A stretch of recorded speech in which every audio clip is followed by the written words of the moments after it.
Barrister گوہر علی خان بلا مقابلہ پاکستان تحریک انصاف کے چیئرمین منتخب ہو گئے۔ تحریک انصاف کے رجسٹرڈ ووٹرز نے آج نئے چیئرمین کا انتخاب کیا۔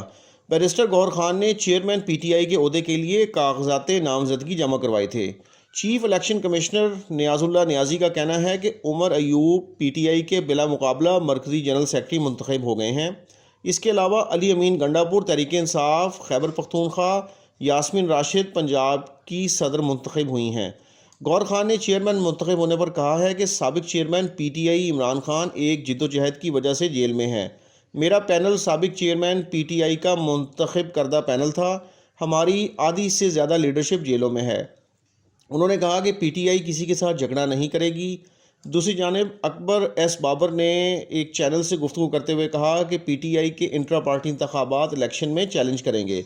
انہوں نے کہا کہ P T I intra party انتخابات میں بے ضابطگی کے پیش نظر الیکشن کمیشن میں درخواست جمع کرائی جائے گی۔